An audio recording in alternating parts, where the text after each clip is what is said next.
قصور ان لوگوں کا ہے جنہوں نے ہمارے گھر پر بلا وجہ نظر رکھی اور ہمیں ہمارے ناکردہ گناہوں کی سزا دینا چاہتے ہیں۔ راشد بھائی کی والدہ نے ان کو ملاقات کے دوران انہیں یہ منصوبہ سمجھا دیا۔ میری اماں نے انہیں قسم دے کر کہا تھا کہ میں اپنی دوسری بیٹی بھی تم پر قربان کر دوں گی مگر تم کو سزا نہیں ہونے دوں گی۔ ہمارے خاندان کو جتنی ان کی ضرورت ہے اتنی اور کسی کی نہیں، میں مر بھی جاؤں تو کوئی فرق نہیں پڑے گا۔ یہ کہہ کر وہ لڑکی رونے لگی۔ مجھے سمجھ نہیں آیا کہ اب اس کیس کا کیا ہوگا، لیکن بس خدا کی مدد سے ان لوگوں کی بھی کسی بڑے تک پہنچ ہو گئی۔ راشد اسی بڑے وکیل سے ملنے کے لیے شہر گیا تھا۔ راتوں رات جا کر اپنا کیس اس کے سامنے رکھا۔ یہ انتہائی درجے کا قابل وکیل تھا۔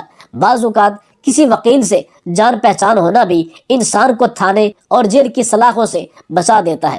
اگرچہ یہ بات کافی آگے جا چکی تھی مگر 3 سال کی دھمکیوں اور ان کے دلائل نے ایس پی صاحب کو بھی قائل کر لیا۔ سزائے موت راشد خان کے لیے نہیں بنتی تھی، نہ ہی راشد خان کی طرف سے کوئی اپیل دی گئی، نہ اسے صفائی کا موقع دیا گیا تھا۔ مختصر یہ کہ کیس چلا، اس کے بعد راشد باعزت بری ہو گیا تھا کیونکہ وہ نہتہ تھا اور اس کے پاس تو کوئی ہتھیار بھی نہیں تھا، نہ اس کے نام پر کوئی اسلحہ تھا۔ حتیٰ کہ راشد خان کی جگہ کوئی بھی غیرت مند شخص ہوتا تو وہ شاید نہیں بلکہ یقیناً یہی کرتا۔ اللہ تعالیٰ نے شاید ان کی محبت اور خلوص کی لاج رکھی، ورنہ اتنے بڑے کیس سے میں نے کبھی کسی کو بری ہوتے نہیں دیکھا تھا۔ یہ کیس میری زندگی کا آخری کیس تھا کیونکہ میں نے اس کے بعد ریٹائرمنٹ لے لی تھی، کیونکہ مجھ میں اب اور سکت نہ تھی۔ میرا وجود اب مزید پولیس کورٹ کچہری کے چکر لگانے سے قاصر تھا۔ یہ واقعہ مجھے ساری زندگی یاد رہے گا۔ خدا تعالی ہم سب کو سیدھے راستے پر چلنے کی توفیق عطا فرمائے، آمین یا رب العالمین۔ آپ سے گزارش ہے کہ ہمارے چینل کو لائک، شیئر اور سبسکرائب کیجیے۔ آخر میں کمنٹ باکس میں ایک دفعہ درود پاک ضرور لکھیے۔